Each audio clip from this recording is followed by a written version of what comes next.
મારું નામ અવની છે અને મારા પતિ ખૂબ જ દયાળુ વ્યક્તિ હતા. તે કોઈનું પણ દુઃખ જોતા તો પોતે દુઃખી થઈ જતા અને તેમને મદદ કરતા.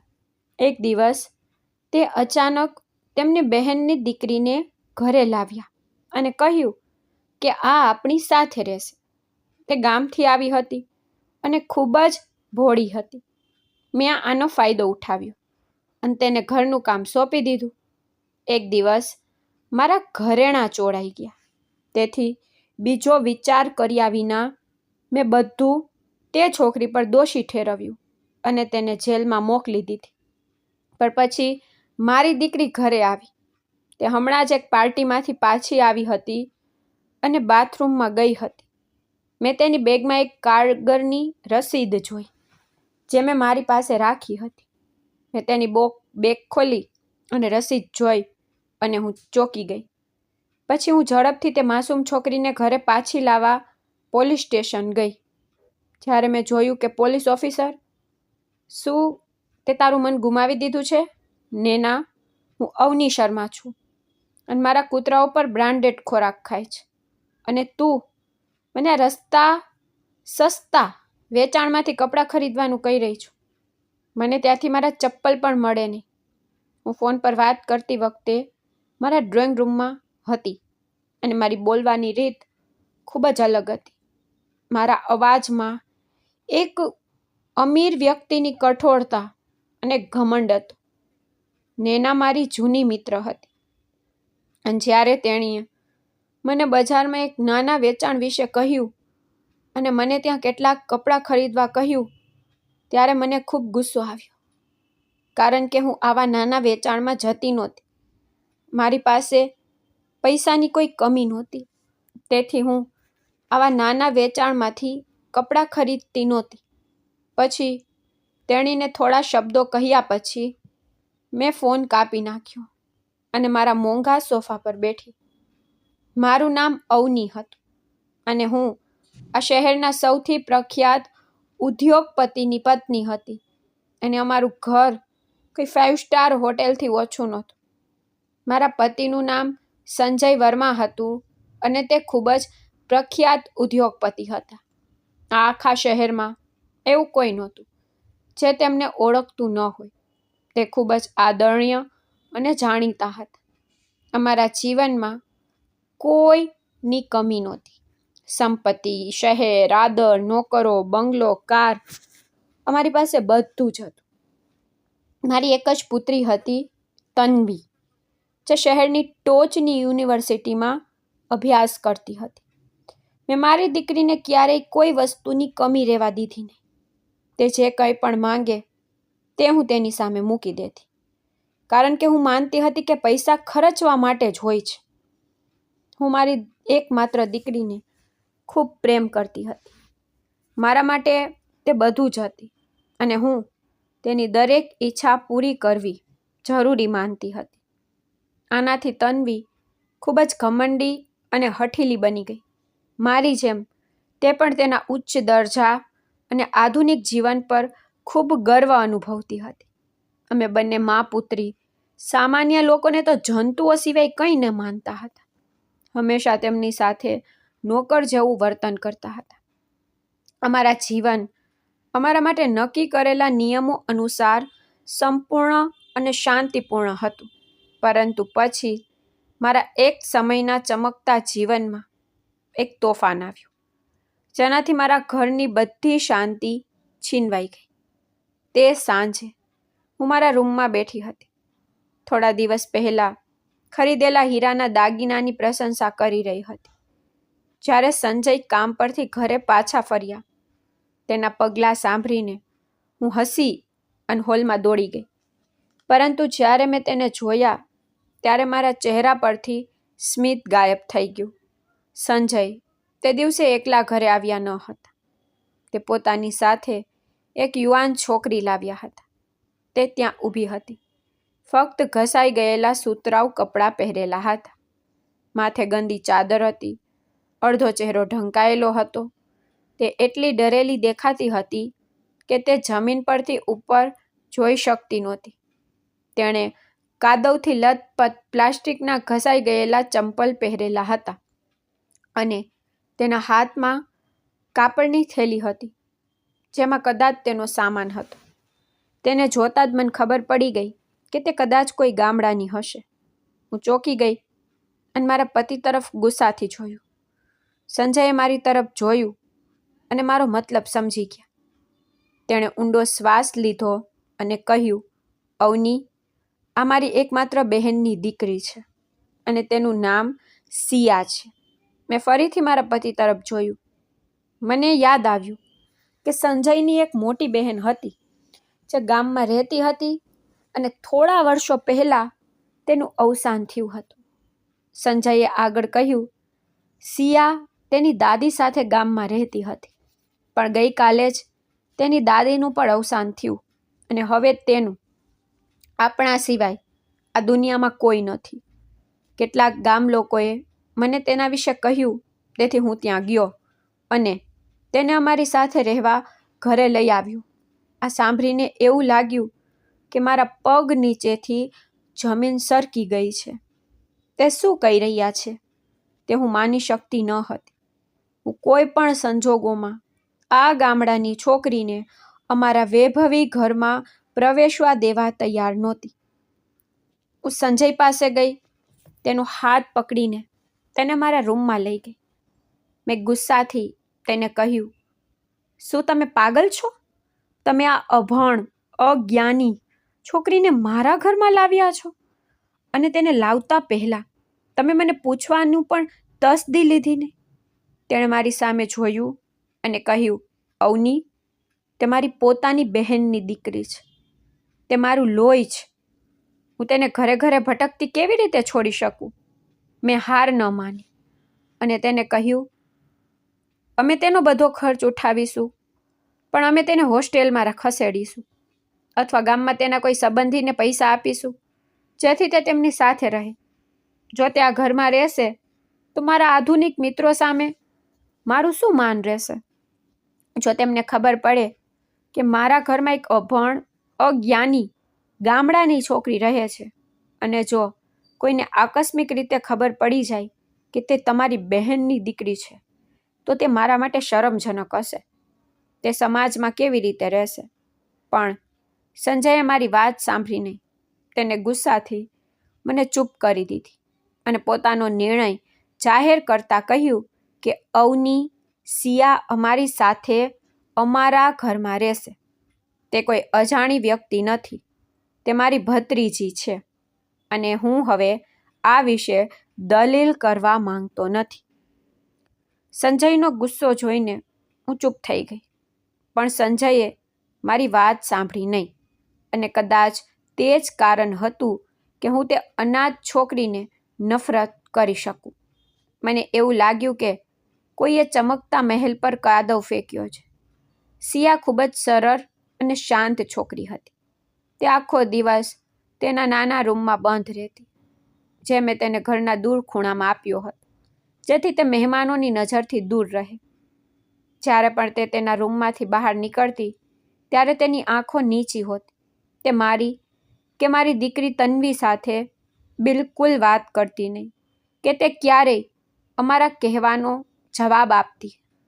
મેં તેના મૌનને અજ્ઞાનતા સમજી લીધી. મને લાગતું હતું કે તે એટલી મૂર્ખ અને અભણ છે કે તેને શહેરના લોકો સાથે કેવી રીતે વાતચીત કરવી તે ખબર નથી. તન્વી તેને જોઈને મોં ફેરવતી અને તેને પસાર થવા પણ દેતી નહીં.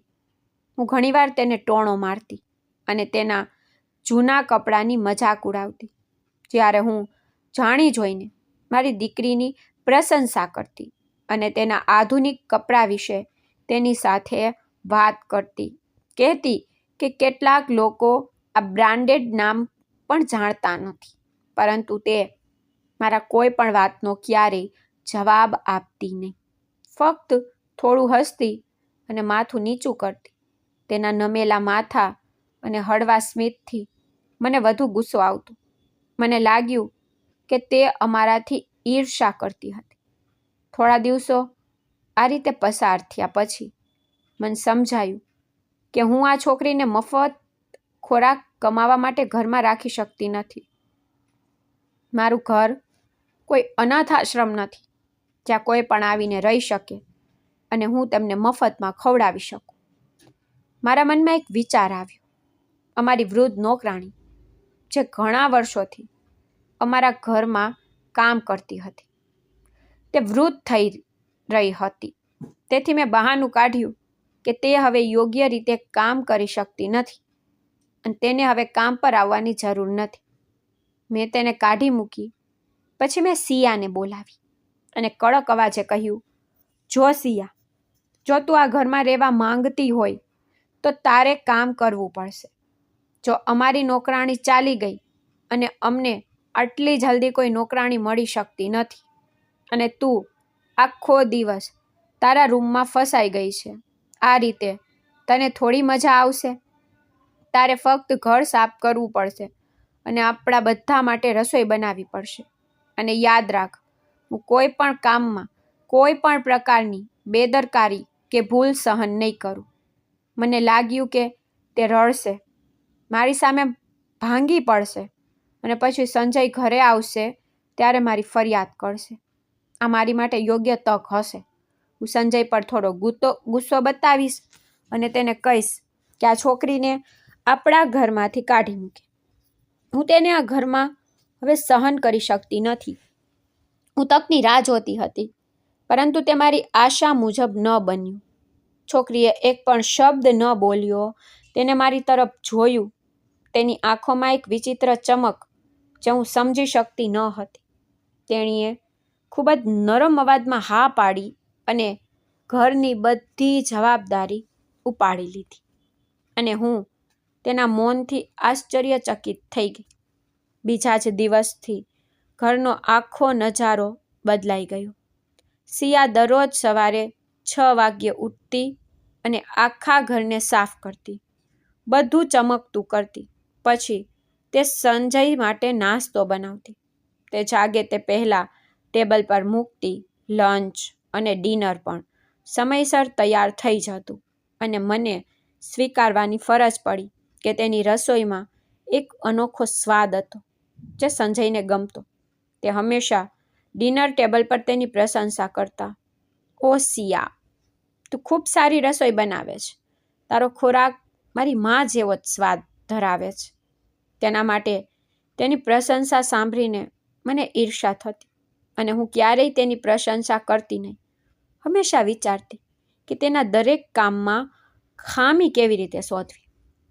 આખો દિવસ સખત મહેનત કર્યા પછી તે રાત્રે તેના રૂમમાં નિવૃત્ત થઈ જતી. તેણીએ ક્યારેય કોઈ વાતની ફરિયાદ કરતી નહીં. ઘણી વખત હું રાત્રે પાણી પીવાનો ઢોંગ કરીને જાગી જતી અને રસોડામાં જતી અને હું જોતી કે તેના રૂમમાં લાઇટ ચાલુ હતી.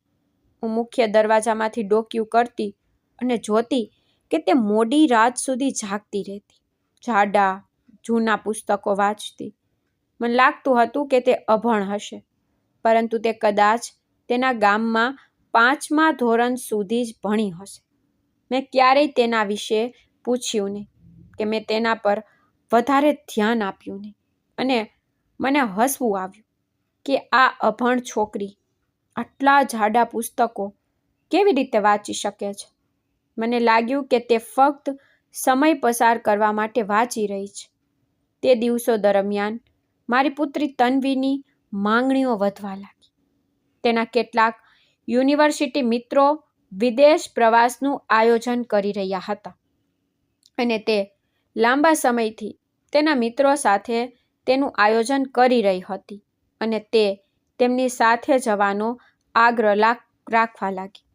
સામાન્ય રીતે હું તન્વીને ક્યારેય એકલા બીજા દેશમાં જવા દેતી નહીં, પરંતુ આ વખતે તે ખૂબ જ આગ્રહી હતી. તેથી મેં તેને તેના મિત્ર સાથે જવાની પરવાનગી આપી, પરંતુ મેં તેને કહ્યું કે પહેલાં તેના પપ્પાને પૂછ. તન્વી સંજય પાસે દોડી ગઈ. સંજય, જે તેના રૂમમાં બેઠા હતા, તેણે તન્વીને જોઈ અને કહ્યું, આવું મારી રાજકુમારી, મને કે શું થયું? પછી તન્વીએ સંજયને આખી વાત કહી. તન્વીની વાત સાંભળીને સંજયે સ્પષ્ટ ના પાડી. ના પ્રિયે, તું આ રીતે ન જઈ શકે. કારણ કે તન્વી હજી પૂરતી મોટી થઈ નહોતી. તે ફક્ત 19 વર્ષની હતી અને અમારી એકમાત્ર દીકરી હતી. અમે તેને ક્યારેય આ રીતે બીજા દેશમાં એકલા જવા દીધી ન હતી. એટલા માટે સંજયે સ્પષ્ટ ના પાડી. તન્વી સંજયના ઇનકારથી ખૂબ નારાજ થઈ ગઈ અને તે ઊભી થઈ અને તેના રૂમમાં ગઈ. મારા પતિએ મને કહ્યું કે હું તેને સમજાવું કે આ રીતે એકલા બહાર જવું તેના માટે યોગ્ય નથી. મેં માથું હલાવ્યું અને પછી તન્વી પાસે ગઈ. મેં મારા રૂમનો દરવાજો બંધ કરી દીધો હતો અને તે રડતી રડતી મને કહી રહી હતી, મમ્મી, જો હું આ સફર પર નહીં જાઉં તો મારા મિત્રો મારી મજાક ઉડાવશે. તેઓ કહેશે કે મારો પરિવાર હજુ પણ મને બાળક માને છે. તેઓ મને ક્યાંય જવા દેતા નથી. હું આખી યુનિવર્સિટીમાં હાંસીનો વિષય બનીશ અને મારી પ્રતિષ્ઠા બરબાદ થઈ જશે. હું એક મા હતી અને મારી દીકરીને આ રીતે પીડાતા જોવું હું સહન કરી શકતી ન હતી. તેથી મેં પોતે સંજય સાથે વાત કરી અને તેને જવા દેવા માટે સમજાવ્યા. તે ફક્ત 2 દિવસ માટે છે. તે 2 દિવસ પછી પાછી આવશે. શરૂઆતમાં તે થોડા ગુસ્સે થયા અને કહ્યું કે તેના પ્રત્યેના તારા પ્રેમે જ તેને બગાડી નાખી છે. તું તેની દરેક ઈચ્છા પૂરી કરે છે, તેથી તે આટલી હઠીલી બની ગઈ છે. પણ મેં તેને સમજાવ્યા અને તે સંમત થયા. પછી મેં જઈને તન્વીને કહ્યું કે દીકરા, તારા પપ્પા સંમત થયા છે. હવે તું આ ટ્રીપ પર જઈ શકે છે, પણ મને વચન આપ કે તું મને દરેક બાબતની માહિતી આપતી રહીશ અને ફોન પર મારી સાથે જોડાયેલી રહીશ. તેણીએ ખુશીથી મને ગળે લગાવી અને તેના પ્રસ્થાન માટે પેકિંગ કરવા લાગી. કાલે સવારે તેની ફ્લાઇટ હતી અને આજે રાત્રે ઘરેથી નીકળવાનું હતું. તે ખુશીથી ટ્રીપ પર ગઈ, પરંતુ 2 દિવસને બદલે તેણીએ ત્યાં 3 દિવસ વિતાવ્યા અને મેં તે સમય દરમિયાન તેની સાથે વધુ વાત કરી નહીં. હું નારાજ હતી અને જ્યારે મેં સંજયને કહ્યું ત્યારે તે ખૂબ ગુસ્સે થયા અને કહ્યું કે તે મારા કારણે છે. મને ખબર નહોતી કે શું કરવું, પણ પછી મને એક અજાણ્યા નંબર પરથી ફોન આવ્યો. મેં તરત જ ફોન રિસીવ કર્યો અને પૂછ્યું કે કોણ છે. એક અવાજ આવ્યો, મમ્મી, હું તન્વી છું. મારા ફોનમાં બેટરી નહોતી, તેથી હું તમારી સાથે વાત કરી શકી નહીં. મારી ફ્લાઇટ મોડી પડી હતી, તેથી હું મોડી પડી. આ મારા મિત્રનો નંબર છે. મેં તમને તેના નંબર પરથી ફોન કર્યો જેથી તમે ચિંતા કરશો નહીં. હું આજે સાંજ સુધીમાં ઘરે પાછી આવીશ. મેં શાંત થવાની અધીરાઈથી રાહ જોઈ. મેં સંજયને પણ કહ્યું કે તન્વી આજે પાછી આવી રહી છે અને તેણે કહ્યું કે ચિંતા કરવાની કોઈ વાત નથી. તે બિલકુલ ઠીક છે. તેની ફ્લાઇટ મોડી પડી હતી, તેથી તે મોડી પડી. પછી સાંજ પડી ગઈ. મારી નજર ગેટ પર ટકેલી હતી. હું તન્વીના આવવાની આતુરતાથી રાહ જોઈ રહી હતી. સંજય પણ આજે કામ પરથી વહેલા ઘરે આવ્યા હતા અને તેના રૂમમાં હતા.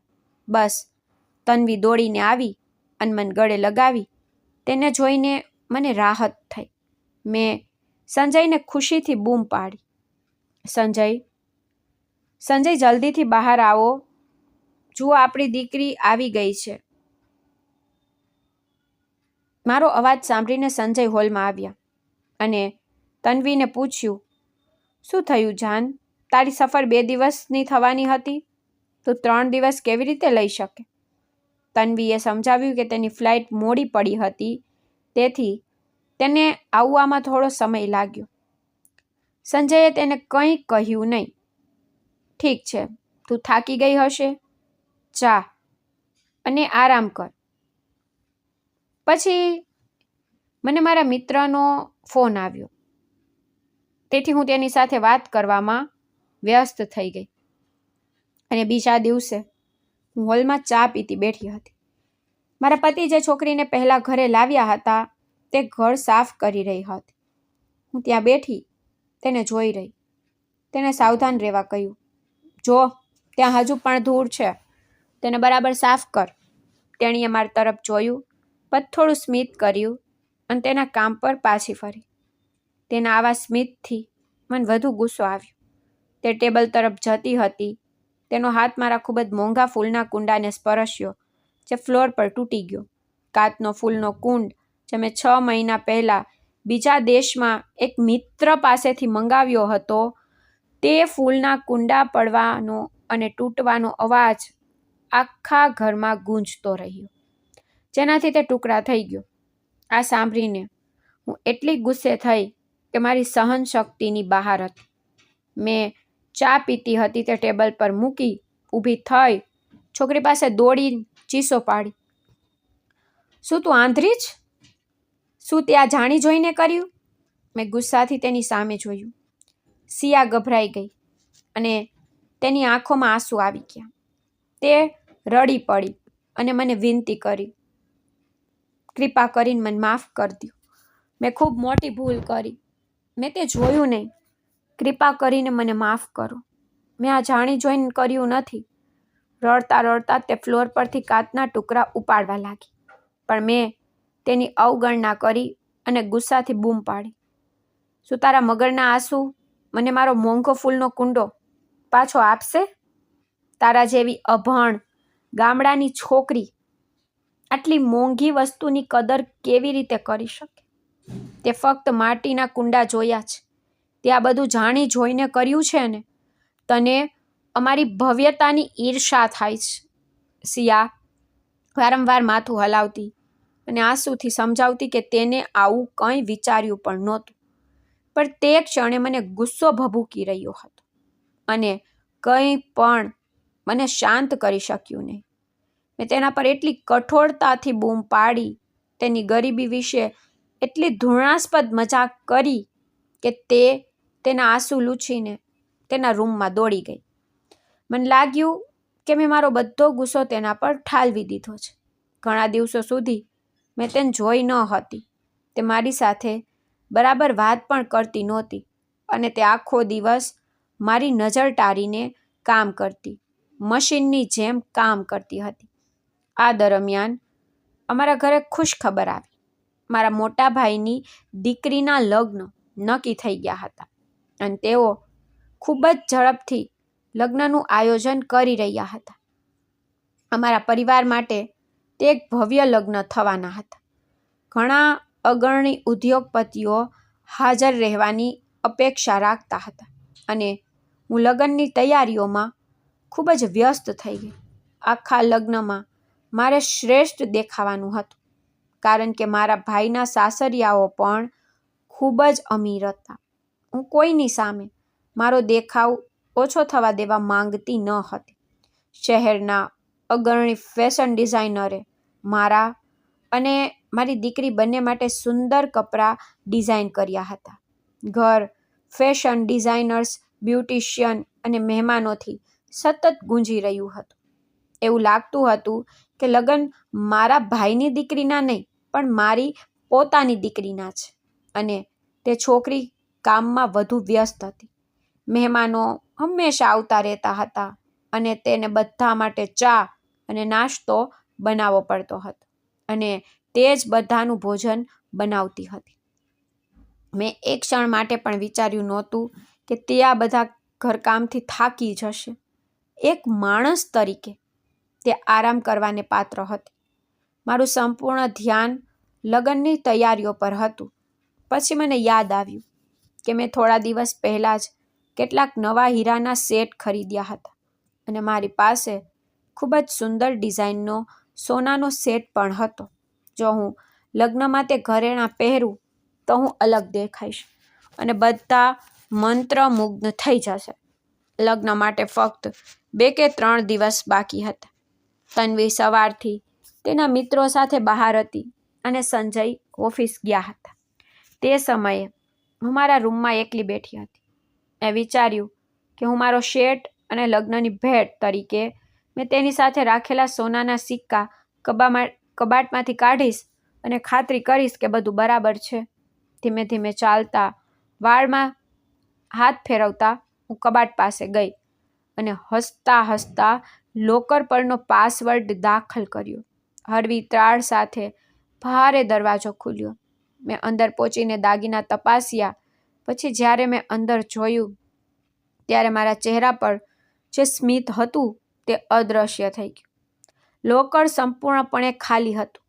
ત્યાં કોઈ હીરાના સેટ નહોતા, કોઈ સોનાના સિક્કા નહોતા, કોઈ મોટા પૈસા નહોતા. મને લાગ્યું કે કોઈએ ભારે હથોડીથી મારા માથા પર માર્યું હોય.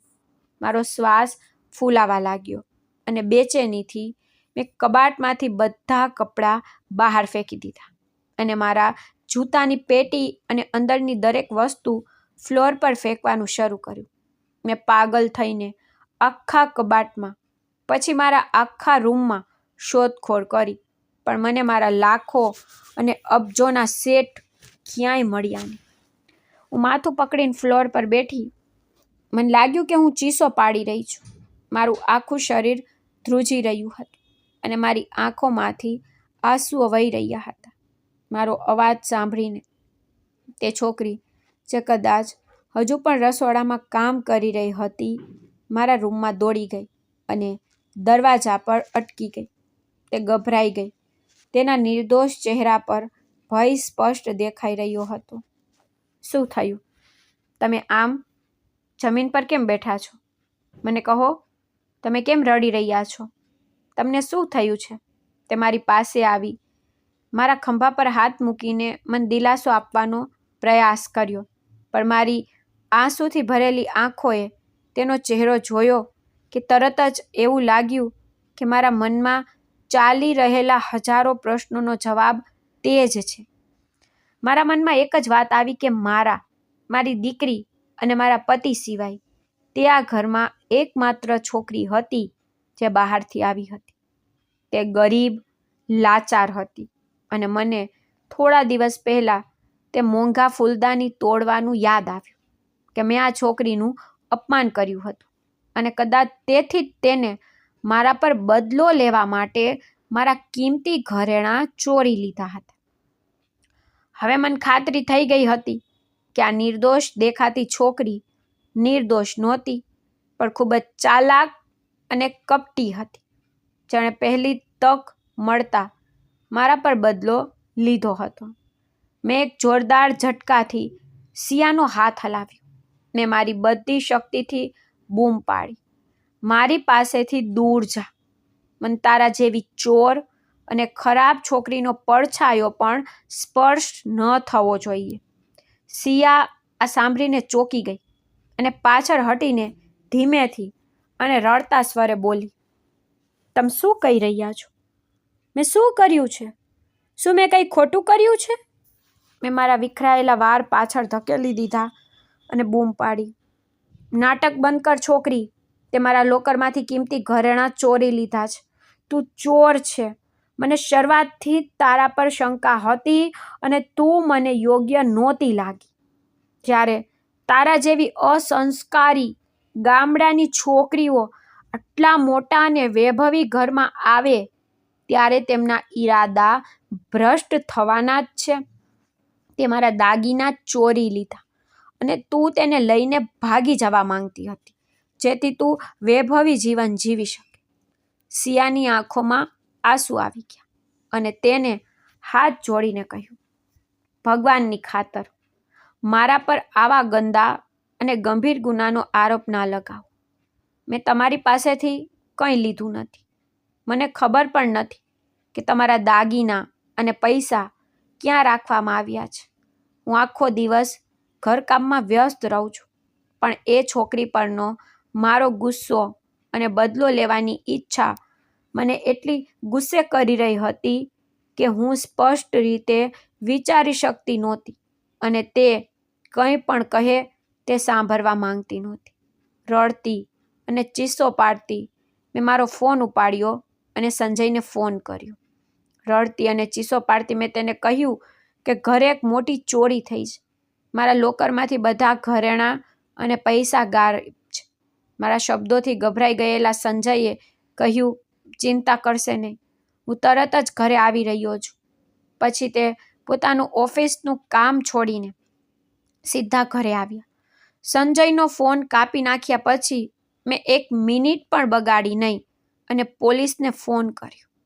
તે ક્ષણે હું ફક્ત મારા ઘરેણાં અને મારા પૈસા પાછા ઈચ્છતી હતી. અને હું ઈચ્છતી હતી કે આ કૃતઘ્ન છોકરીને એવી કઠોળ અને પીડાદાયક સજા મળે કે તે તેની આખી જિંદગી યાદ રાખે અને બીજી કોઈ છોકરી શ્રીમંત ઘરમાં ઘૂસીને ચોરી કરવાનું વિચારે પણ નહીં. સિયાએ લાચારીથી મારા પગ પકડીને વિનંતી કરી કે તેને કંઈ ચોરી નથી કરી. હું એક અનાથ અને નિર્ધાર છોકરી છું, પણ હું ચોર નથી. મારી મૃત માના સોગંદ ખાઈને કહું છું કે મેં તમારી પાસેથી કંઈ ચોરી નથી કરી. તમે આખા ઘરમાં તપાસ કરી શકો છો. તેના આંસુ મારા પગે પડ્યા, પણ મારું હૃદય પથ્થર જેવું થઈ ગયું હતું. મેં મારી બધી શક્તિથી તેને લાત મારી અને પાછળ ધકેલી દીધી. હવે જેલમાં જા અને પોલીસને તે મગરના આંસુ બતાવ. જ્યારે તેઓ તારા હાડકાં તોડી નાખશે, ત્યારે તું તેને કહેજે કે તે બધા ઘરેણાં અને પૈસા ક્યાં છુપાવ્યા છે, અથવા તે કોઈને આપ્યા છે કે નહીં. હું પોલીસના આવવાની રાહ જોતા બેચેનતાથી હોલમાં દોડી ગઈ. સિયા બેડરૂમના ફ્લોર પર બેઠી હતી, રડતી હતી અને તેના ભાગ્યને કોસતી હતી. પછી થોડીવાર પછી મેં ઘરની બહાર પોલીસના હોર્નનો અવાજ સાંભળ્યો. જ્યારે ઇન્સ્પેક્ટરે મુખ્ય દરવાજો વગાડ્યો ત્યારે હું ઝડપથી ગઈ અને દરવાજો ખોલ્યો અને ઇન્સ્પેક્ટરને અંદર લઈ આવી, જ્યાં છોકરી બેઠી હતી, હજુ પણ રડતી હતી. મેં તેની તરફ જોયું, તેના તરફ આંગળી ચીધી અને ગુસ્સાથી કહ્યું, આ એ જ છોકરી છે જે આટલા સમયથી અમારા ઘરમાં રહે છે અને તેને જ મારા અને મારી પતિની શાલીનતાનો લાભ લઈને અમારા ઘરમાંથી ચોરી કરી છે. કૃપા કરીને ઇન્સ્પેક્ટર તેની ધરપકડ કરો અને પૂછો કે મારા ઘરેણાં અને પૈસા ક્યાં છે. હું મારી પાસેની દરેક વસ્તુ કોઈ પણ કિંમતે પાછી ઈચ્છી છું. ઇન્સ્પેક્ટર સાથે આવેલા 2 કોન્સ્ટેબલોએ સિયાને પકડી તેને હલાવી અને સીધી ઊભી કરી. સિયા લગભગ મરી ગઈ હતી. તેનો ચહેરો પીડાથી ફીકો પડી ગયો હતો. તેને મને વારંવાર વિનંતી કરી, મને કહ્યું કે તેમને કહો કે તેમને ક્યાંય ન લઈ જાઓ. મેં કંઈ ચોરી નથી કરી, હું નિર્દોષ છું, હું ચોર નથી. પરંતુ મેં કે ઇન્સ્પેક્ટરને તેની વાત સાંભળી નહીં અને મેં ઇન્સ્પેક્ટરને કહ્યું કે તેને લઈ જાઓ. જેમ જેમ કોન્સ્ટેબલોએ તેને હથકડી પહેરાવી અને તેને દૂર લઈ જવા લાગ્યા, તે મારી તરફ પાછળ જોતી રહી. તેની આંસુભરી આંખોમાં રહેલી લાચારી અને ભય કોઈ પણ સામાન્ય વ્યક્તિનું હૃદય પીગાળી શકે છે.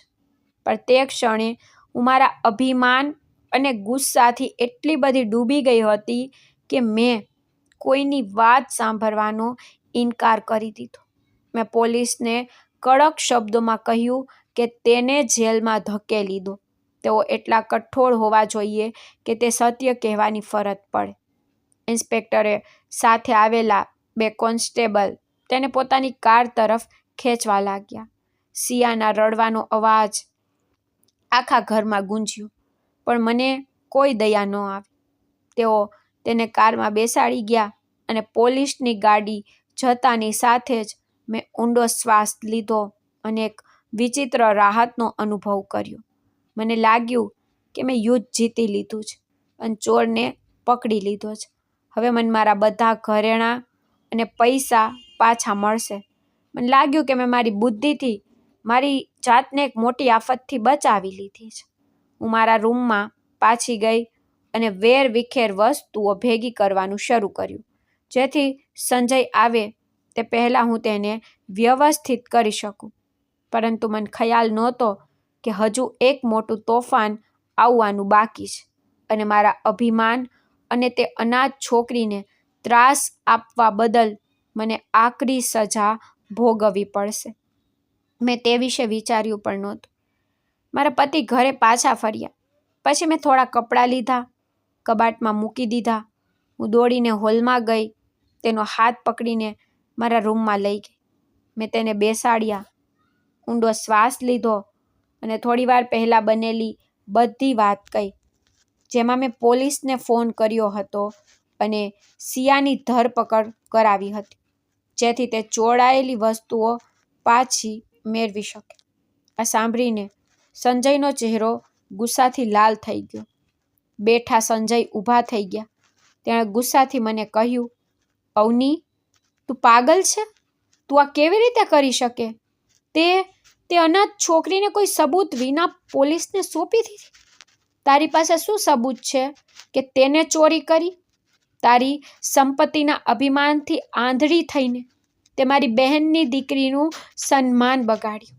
મેં તેને કહેવાનો પ્રયાસ કર્યો કે તે ગરીબ છોકરી સિવાય બીજું કોઈ આવું કરી શકે નહીં, પરંતુ તે ક્ષણે મારી વાત સાંભળવા તૈયાર ન હતા.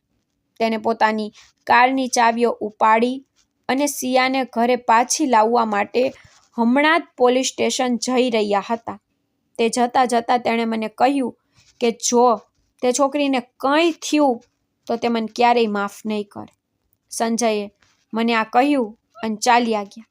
પણ અચાનક રસ્તામાં તેની ગાડી બગડી ગઈ અને તેને મુખ્ય બજારના રસ્તા પર ફસાઈ ગયા, જ્યાં ટ્રાફિક ઘણીવાર જામ થઈ જતો હતો, જેના કારણે બહાર નીકળવામાં કલાકો લાગતા હતા. હું મારા રૂમમાં એકલી બેઠી હતી. સંજય સાથે શું થયું હશે તે વિચારીને ગુસ્સે થતી હતી. તે છોકરીને સહારો આપી રહ્યા હતા અને તેના માટે મને ખૂબ ઠપકો આપ્યો હતો. લગભગ સાંજ પડી ગઈ હતી, પણ મુખ્ય દરવાજાની ઘંટી ફરી વાગી અને મને લાગ્યું કે સંજય ઘરે પાછા ફર્યા હશે. હું ઝડપથી ગેટ ખોલવા ગઈ અને જોયું કે તે સંજય નહીં પણ તન્વી હતી.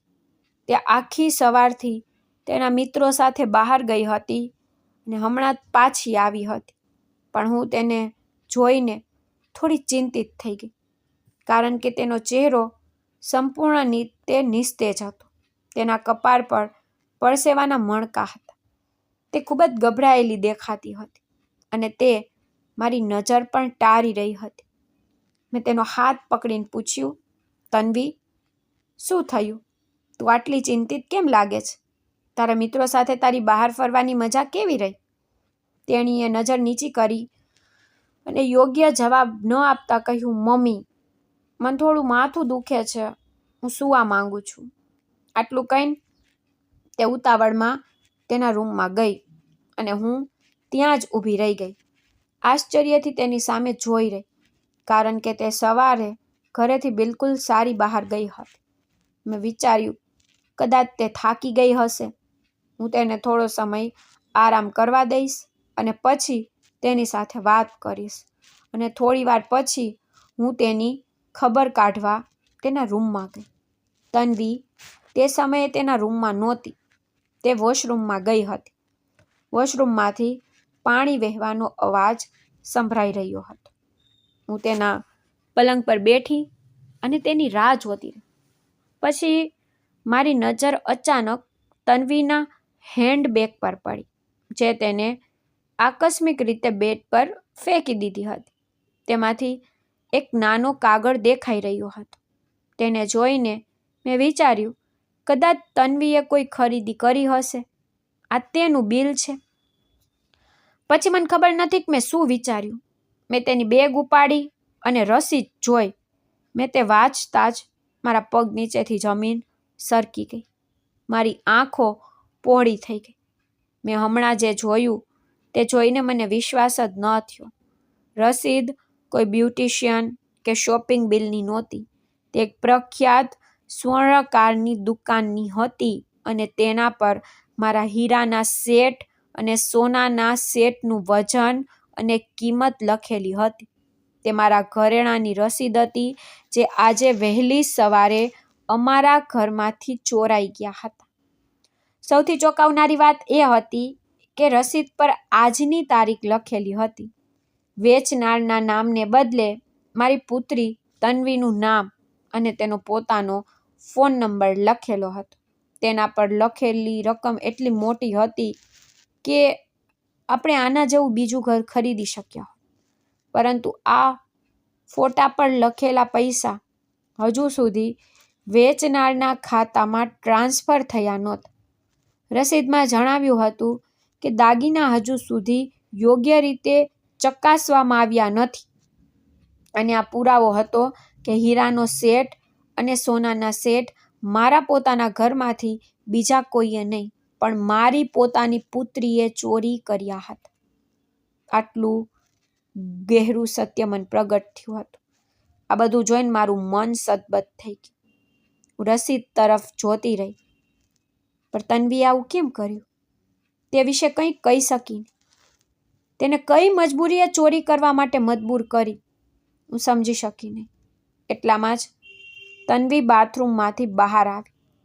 તેણીને સમજાયું કે તરત જ હું તેની પાસે ગઈ, તેનો હાથ પકડ્યો અને પૂછ્યું, આ બધું શું છે?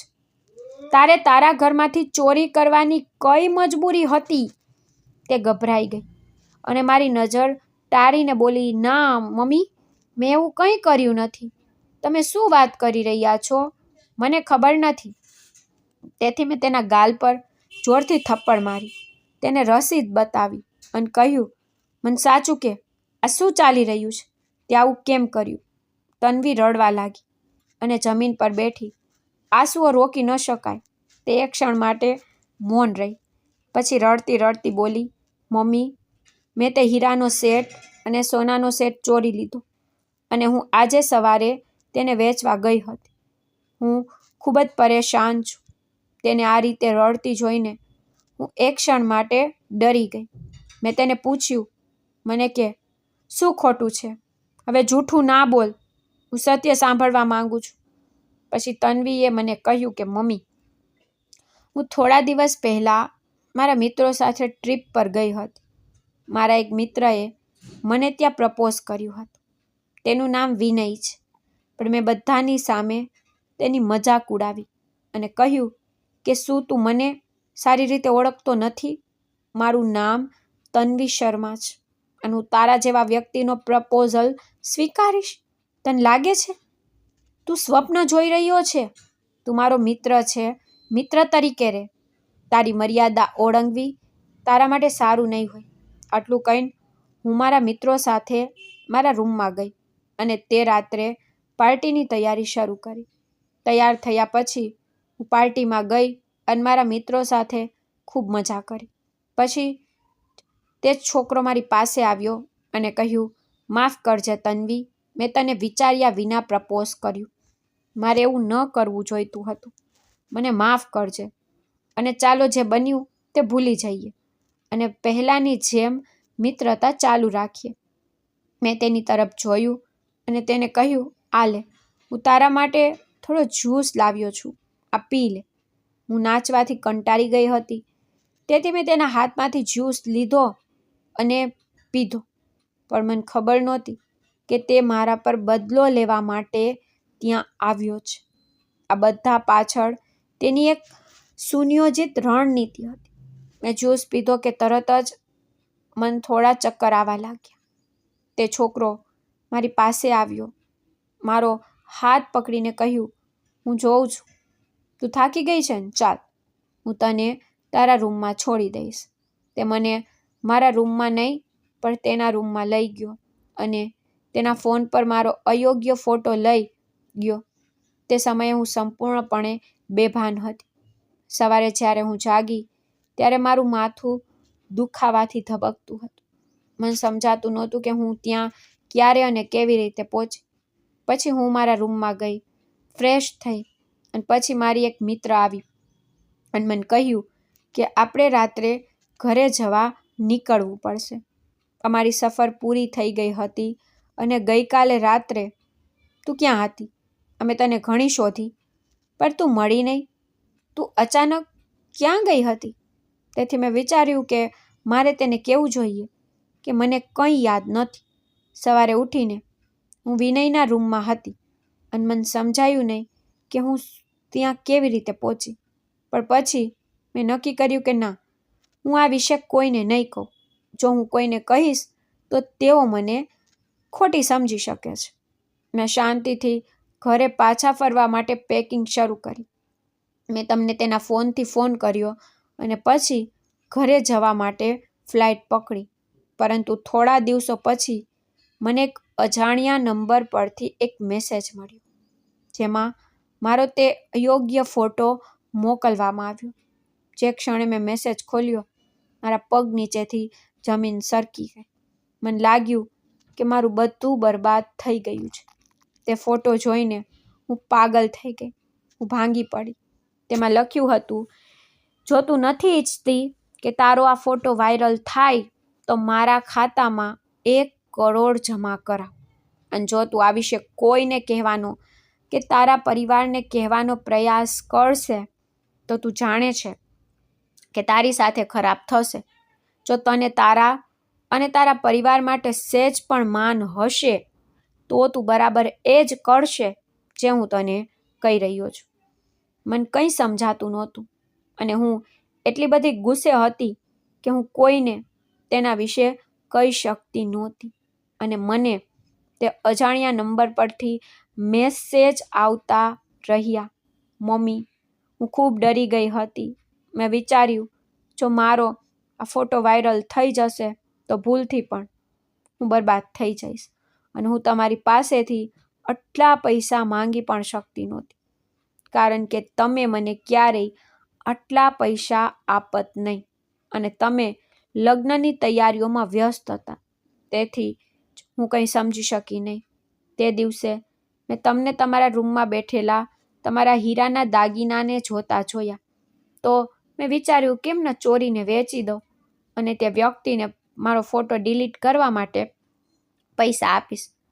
પછી જ્યારે મેં જોયું કે તે સવારે કોઈ ઘરે નહોતું, પપ્પા ઓફિસ ગયા હતા અને તમે બહાર હોલમાં બેઠા હતા, મેં તક ઝડપી લીધી. તમારા લોકરમાંથી ઘરેણાં કાઢવા ગઈ તો હીરાના સેટ સાથે એક સોનાનો સેટ, થોડા પૈસા અને સોનાના સિક્કા હતા. મેં બધું બહાર કાઢ્યું, મારી બેગમાં મૂક્યું અને શાંતિથી ચાલી ગઈ અને તમને કહ્યું કે હું મારા મિત્રો સાથે બહાર જઈ રહી છું. પછી મેં ઘરેણાંની દુકાનમાં વેચવાની વાત કરી.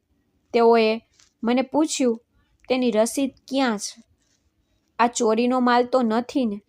હું ગભરાઈ ગઈ, પણ પછી મારા મનને શાંત પાડતા મેં કહ્યું, ઓહ ના અંકલ, આ મારી માના ઘરેણાં છે. તે થોડા જૂના છે. મારી માએ મને કહ્યું કે તેને ઘરેણાંની દુકાનમાં વેચી દઉં અને તે પૈસાથી બીજા ઘરેણાં બનાવી દઉં. મારી માતાથી રસીદ ખોવાઈ ગઈ હતી. ઝવેરીએ કહ્યું, હું રસીદ વિના તમારા ઘરેણાં ખરીદી શકતો નથી. પણ પછી મેં તેને વિનંતી કરી. કૃપા કરીને તે ખરીદવા કહ્યું કે જો તમે ઈચ્છો તો તમે મને થોડા ઓછા પૈસા આપી શકો છો.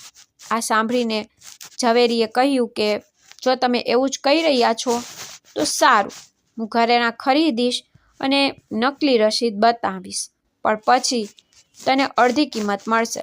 મેં માથું હલાવ્યું, તેને ઘરેણાં આપ્યા અને તેની પાસેથી રસીદ લીધી અને ઘરે પાછી ફરી. તન્વીના શબ્દોથી હું આશ્ચર્યચકિત થઈ ગઈ. મને લાગ્યું કે જાણે આકાશ તૂટી પડ્યું હોય. તન્વી મને જે કહી રહી હતી તે સાંભળીને હું સદબદ થઈ ગઈ. મને વિશ્વાસ જ નહોતો આવતો કે આ મારી પોતાની દીકરી છે અને મને ખૂબ દુઃખ પણ થયું કે તેની સાથે આવું બન્યું છે. પણ આ મારા પોતાના ઉછેરનું પરિણામ હતું. કદાચ મેં તેનો યોગ્ય રીતે ઉછેર કર્યો નહોતો અને તેથી જ આજે આ બધું બન્યું. મેં એક અનાથ, લાચાર અને નિર્દોષ છોકરી સાથે આટલો મોટો અન્યાય કર્યો હતો. મેં તેના પર ચોરીનો ખોટો આરોપ લગાવ્યો અને તેને પોલીસને સોંપી દીધી. મેં સિયાનો રડતો ચહેરો જોયો. તે મારા પગ પકડીને તેની મૃત માના સોગંદ ખાઈ રહી હતી. હું મારા નફરતથી અંત થઈ અને મારા ગુસ્સાથી પીડેરાઈને મેં એક નિર્દોષ છોકરી સાથે કંઈક ભયંકર ખોટું કર્યું. મેં તન્વીને કહ્યું, જ્યાં સુધી હું ઘરે ન પહોંચું ત્યાં સુધી તું ક્યાંય જઈશ નહીં કે કંઈ કરીશ નહીં. હું તરત જ આવું છું. મેં ઝડપથી કારની ચાવીઓ પકડી અને કાર તરફ દોડી ગઈ. મેં ઝડપથી કાર શરૂ કરી અને પોલીસ સ્ટેશન જવા નીકળી. મને ઉતાવળ હતી કારણ કે મારે સિયા પાસે જઈને માફી માંગવાની હતી. રાત નજીક આવી રહી હતી. મેં ખૂબ જ ઝડપથી ગાડી ચલાવી રડતી અને વિચારતી કે મેં એક મોટો ગુનો કર્યો છે. મને વિચાર આવ્યો કે શું સિયા મને માફ કરશે કે શું તે પોલીસવાળાઓએ તેની સાથે કંઈક ખોટું કર્યું હશે. તેને એવા ગુનાની સજા મળી રહી હતી જે તેને ક્યારેય કર્યો નહોતો. ગભરાઈ ગઈ હતી. સિયા વિશે ચિંતિત હતી અને મારી જાતથી નફરત થતી હતી. મારી સંપત્તિથી હું અંત થઈ ગઈ હતી. મેં મારી કાર પોલીસ સ્ટેશન પાસે રોકી. મારું હૃદય ધબકતું હતું. મેં કારનો દરવાજો ખોલ્યો, બહાર નીકળી અને સીધી અંદર ગઈ. હું વિચારી રહી હતી કે હું મારો કેસ મૂકીને સિયાને ઘરે પાછી લઈ જઈશ.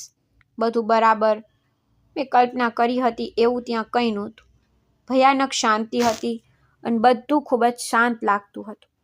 હું રડતી રડતી અંદર ગઈ અને ત્યાં બેઠેલા કોન્સ્ટેબલને તે ઇન્સ્પેક્ટર વિશે પૂછ્યું જે થોડા સમય પહેલાં અમારા ઘરે આવ્યા હતા અને સિયાને પકડી લીધી હતી. તેને મને આગળ ઇશારો કરીને કહ્યું, સાહેબ તે રૂમમાં બેઠા છે. હું ઝડપથી ચાલી ગઈ અને તે રૂમના પ્રવેશ દ્વાર પર ઊભી રહી. મેં દરવાજો ખોલ્યો અને અંદરના દ્રશ્યએ મને સ્થિર કરી દીધી. મારો શ્વાસ મારા ગળામાં અટકી ગયો. મેં જોયું કે ઇન્સ્પેક્ટરની સીટ પર ઇન્સ્પેક્ટર નહીં પણ સિયા બેઠી હતી. હું આશ્ચર્યચકિત થઈ ગઈ. સિયા અહીં શું કરી રહી હતી? અને તેની સામે એ જ અધિકારી ઊભો હતો. તેનું માથું નમેલું હતું અને હાથ જોડેલા હતા. જેણે થોડીવાર પહેલાં જ તેની ધરપકડ કરી હતી. તેનો ચહેરો શરમથી નીચો હતો. સિયાએ એ છોકરી જેવી દેખાતી નહોતી જે આટલા દિવસો સુધી અમારા ઘરમાં અમારી સાથે રહેતી હતી અને જેના પર મેં આટલી બધી ક્રૂરતા કરી હતી. મને મારી આંખો પર વિશ્વાસ નહોતો આવતો. જે છોકરીને હું હંમેશા અશિક્ષિત, અસંસ્કારી છોકરી માનતી હતી તે આજે મારી સામે પોલીસ યુનિફોર્મમાં ઊભી હતી. તેનો ચહેરો આત્મવિશ્વાસથી ભરેલો હતો અને તેની આંખોમાં એક વિચિત્ર શક્તિ હતી. જે પોલીસ અધિકારીઓએ થોડીવાર પહેલાં તેની ધરપકડ કરી હતી અને પોલીસ સ્ટેશન લાવ્યા હતા, તે પોલીસ અધિકારીઓ હવે માથું નમાવીને તેની સામે ઊભા હતા. મને સમજાતું નહોતું કે શું થઈ રહ્યું છે. હું ત્યાં ઊભી રહીને બધું વિચારી રહી હતી. જ્યારે મારા પતિ પોલીસ સ્ટેશન પહોંચ્યા તે આખી સવાર ટ્રાફિકમાં ફસાયેલા હતા, તેથી તે મોડા થઈ ગયા હોય.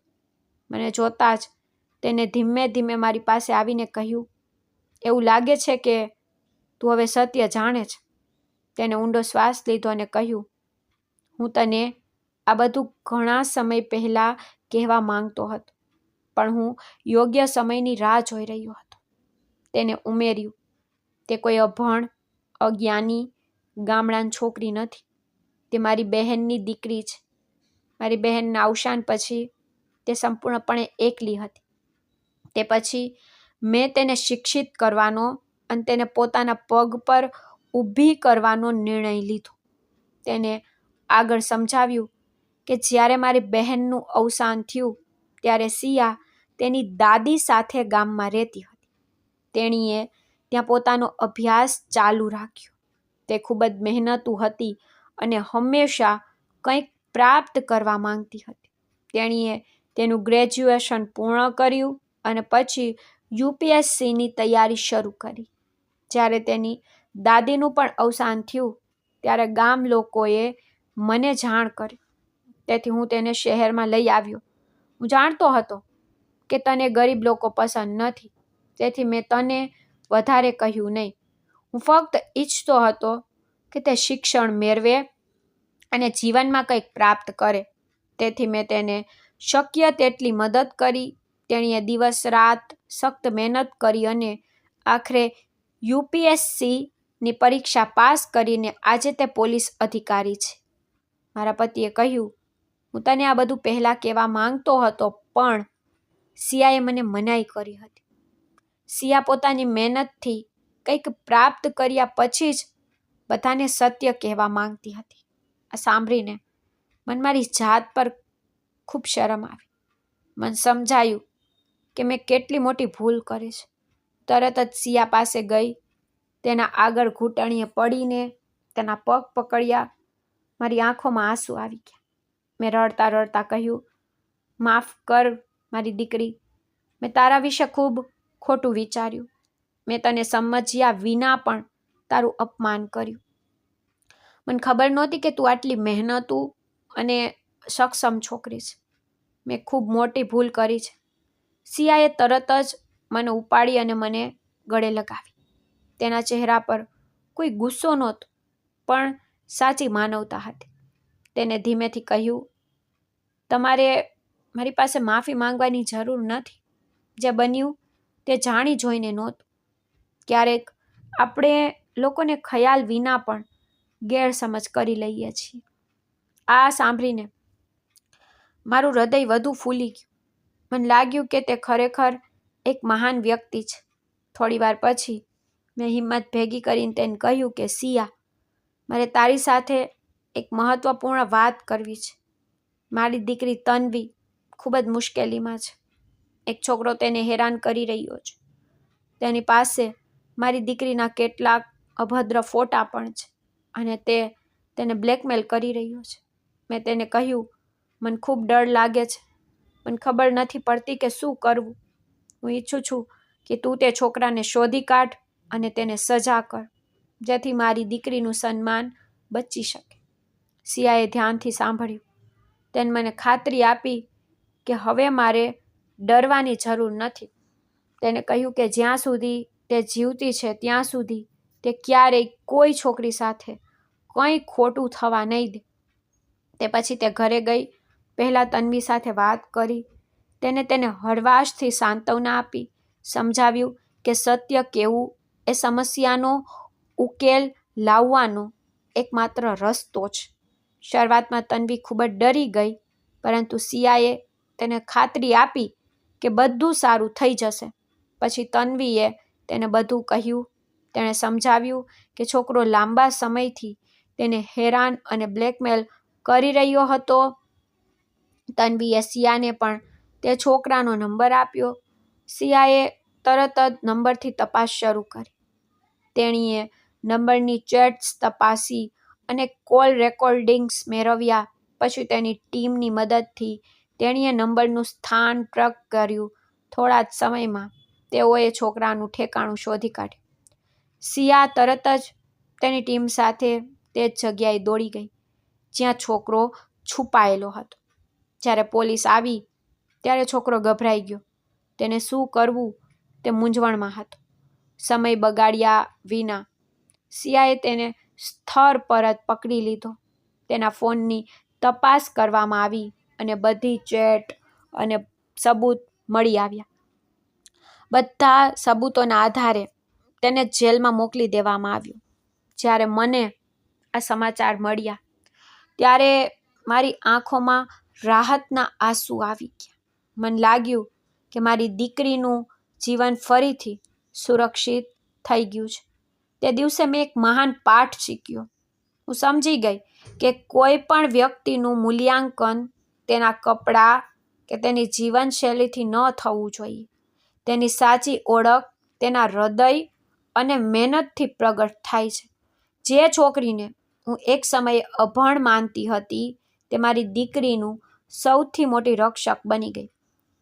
તે દિવસે મને સમજાયું કે સાચો આદર વ્યક્તિના વિચારો અને કાર્યો પર આધારિત છે. મિત્રો, મને આશા છે કે તમને અમારી વાર્તા ગમી હશે. જો તમને વાર્તા ગમી હોય તો કૃપા કરીને વિડીયોને લાઈક કરો. જો તમે ચેનલ પર નવા છો તો ચેનલને સબસ્ક્રાઈબ કરો અને હા, નોટિફિકેશન બેલને જરૂરથી દબાવો જેથી તમને આગળની અપડેટ પહેલાં મળી રહે. ધન્યવાદ.